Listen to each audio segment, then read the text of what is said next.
It's not. I think, I've always felt the same way myself because Yeah. we came up on that. Have you used, or how have you used your lifetime of fandom to your advantage, especially in those last few years?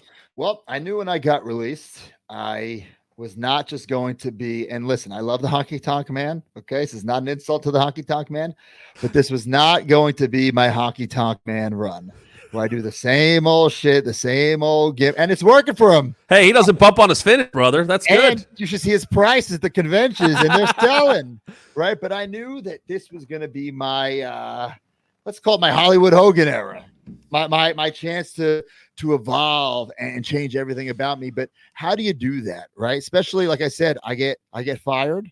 There's nowhere to go. There's no indies. It's the middle of the pandemic. I tried AEW, blessing in disguise. It didn't work out, right? It didn't work out. Had a cup of coffee there. And I knew once the world opened up, I couldn't just be Zack Ryder called Matt Cardona. You know what I'm saying? Right. And even at the end of my WWE run, like I dropped the headband, the glasses, the woo woo woo. I was just like a guy, which I knew kind of sucked. But without the company investing, storyline time, TV time, it was hard to get anything over. So now I knew, okay, this is my chance.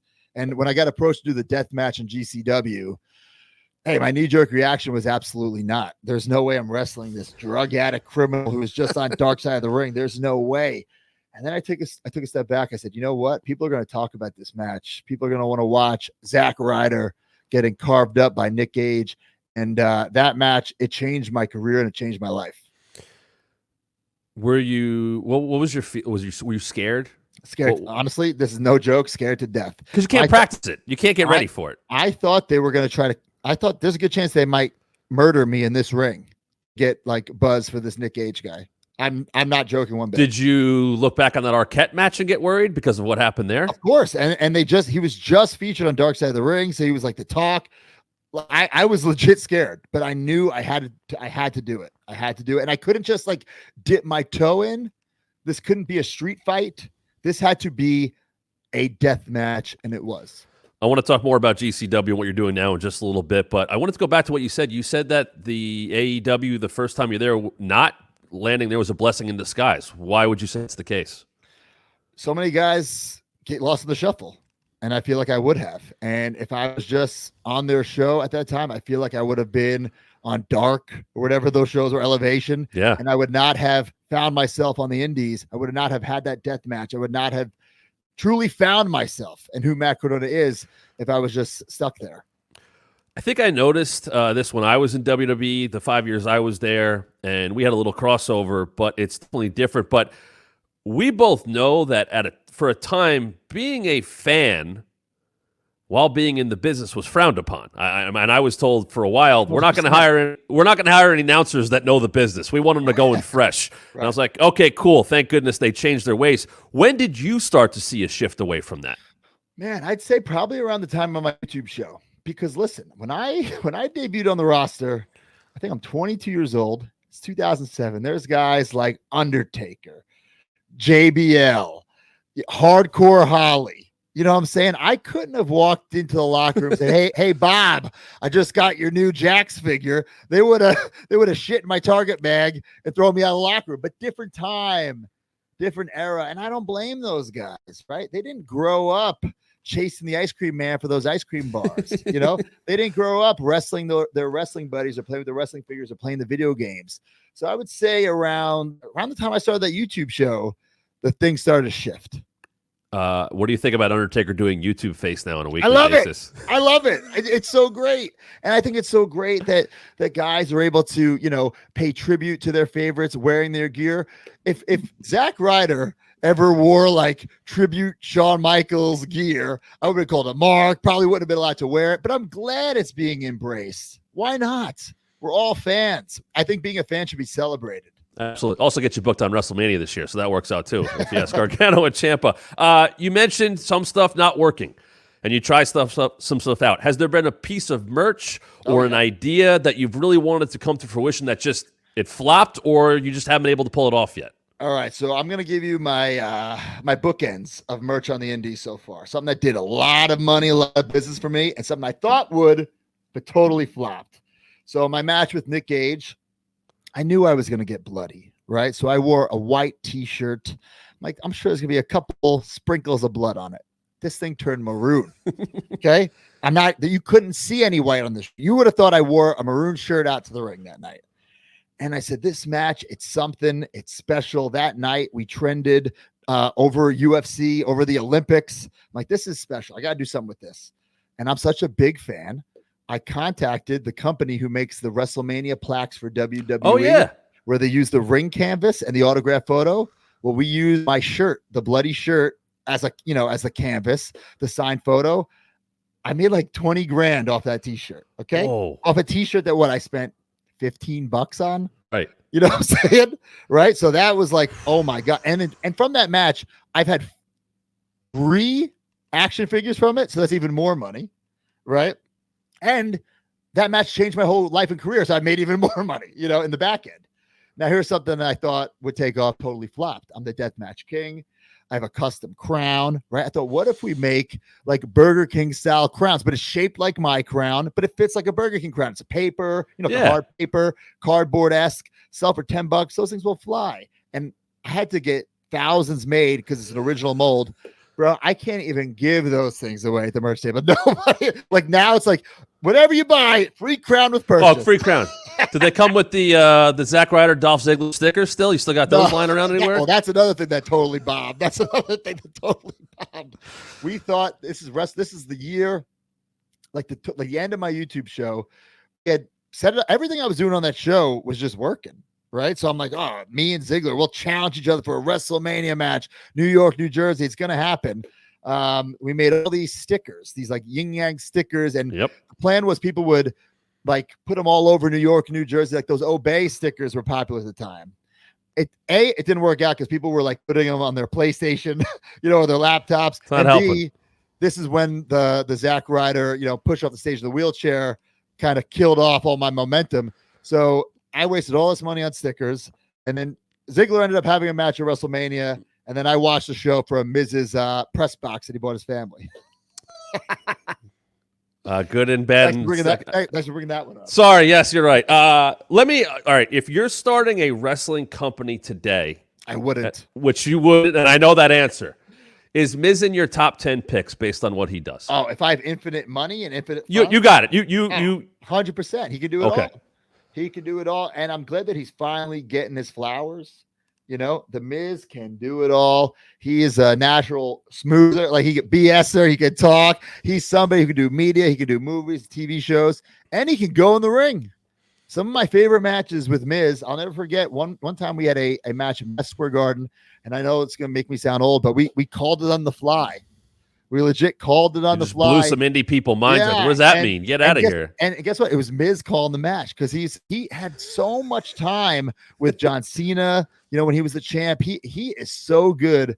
Does not get the credit that he deserves. I agree, and always has his hands in something. Him and I had a whole conversation about that, whether it be golf or his TV shows, or I saw Maurice announce something teasing about a reality or real estate show today. Sure. A lot of people not only can learn from you, but him as well. Let's go back. Did you know tomorrow is a major milestone in your career? What's the date? 2008. June something 2008? Yes. Is this like a joke? Something aired on June 6, 2008. Not a clue. Okay. Is Adam Copeland still mad that your team lost to Colin Delaney, Nunzio, Funaki, and Batista on that SmackDown? Honestly, the only reason I remember that match is because like little Guido Nunzio talks about it all the time. Does he really? He does. I think that's Staples Center, right? Yes, it is. 15,000 strong, man. He talks about it all the time. Sold out Staples Center. I looked at it. I was like, there's got to be something around. And I looked and went, because I was looking to see how many times you and Edge were in the ring together, which I knew the match for AEW is the only time it's one-on-one. Isn't that correct? That's right. That was my little dream match from before I got into the business, was to wrestle Edge. And then, we become the Edgeheads, which was fantastic. That was our idea, Hawkins and I's idea. And, we run in that main event of WrestleMania 24. And I'm thinking, like, because everything was, while we were with Adam, everything was working. I'm thinking, next year, Edgeheads explode. Edge versus Hawkins versus Ryder, main event, maybe a WrestleMania 25. No. Hawkins and Ryder were lumberjacks in the tag team pre-show match. Oh, the lumberjack match, which I think somebody's trying to bring back in a couple of weeks. But let's talk about GCW. You are the GCW general manager. Yeah. You may have had a hand this past weekend, in Joey Janela having a very quick reign as the GCW champion, because now it's Mance Warner. He's best for business. What can I say? Well, why does Joey Janela? There's Mance. He did win. Do or die. He did it. He is the GCW champion, and you were right there raising his hand when it was all said and done. I will start with Joey, though, who was a guest in this program. Yeah. Why does Joey not fit your idea of an ideal GCW champion? How can he be the face of the company if he's missing a tooth?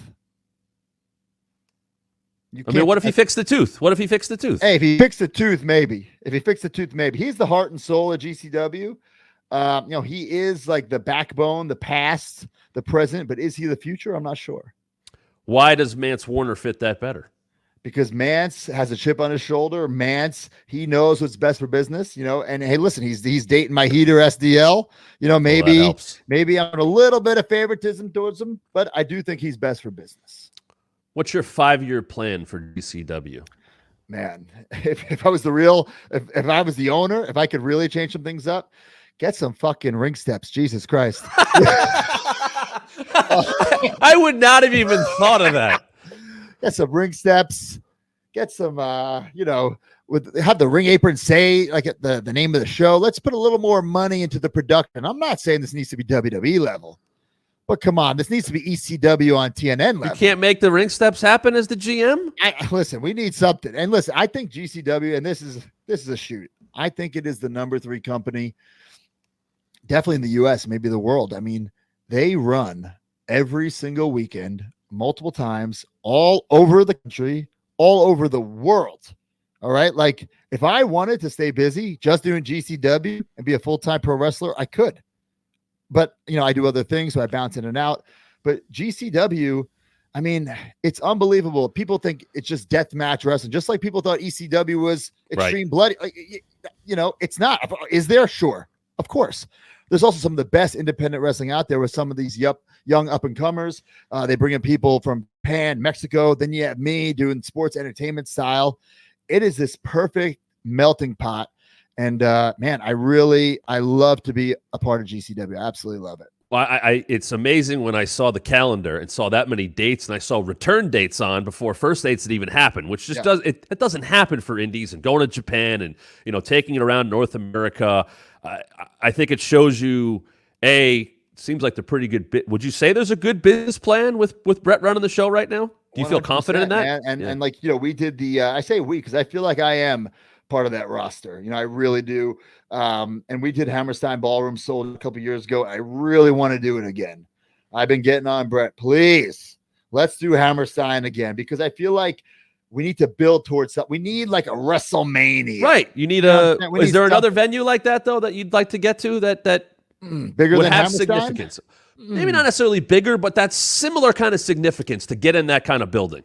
I don't know. Maybe it is bigger. I think we should do Hammerstein one more time. To prove it wasn't a fluke. And then maybe, hey, Nassau Coliseum, let's go, baby, Long Island. Imagine that.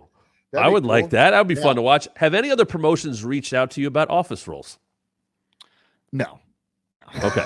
No. So here's the thing. I get hurt, right? Shit happens. No good time to get injured. I was clotheslining someone over the top rope, and I felt it. Pop. Shit. I knew right away, even though I've never tore my pec before, never had an injured chest, nothing, but I felt it. I was right. I had to get surgery. And those first 2 days, instead of bitching and moaning and feeling bad for myself, I was just on my calendar, my Chelsea Green calendar. I don't use one on my phone. I use a paper Chelsea Green calendar. And I was just contacting all the promoters, letting them know I can't wrestle. Do you still want me? If you don't, great. I found something else. And I kind of screwed myself because my June this month, it is the busiest I've been since I was released from WWE. And I put this on social media. I want to know if there's a professional wrestler right now who has a busier June schedule than me date-wise. And not just indie, WWE. And if there is, good, because they're active and I'm injured. But right. I don't know if there is. I don't know if there is. different than you, but I looked up. Joey had more matches than Cody last year. I went testament to him. Cody's the busiest guy out there. Do you look at a calendar and go, I have to fill these? Do you go, well, I'm working Friday, Saturday, Sunday, I'm good? Or is it like, well, there's a Wednesday, there's a Thursday, there's a Monday I can make? This month, I took a Monday signing this week. I got my first ever seminar, which I hate doing. Well, maybe I'll love it. But maybe I'll love it. Well, what's your seminar going to consist of? What does it look like? Not anything in the ring, not how to do moves, not how to work on your hammerlock. I'm going to be an open book and let these guys and girls ask me questions about how to get over, how to stay relevant, how to keep your head down when things are tough and just fight through it, how to use social media, how to make money on merchandise, how to market yourself.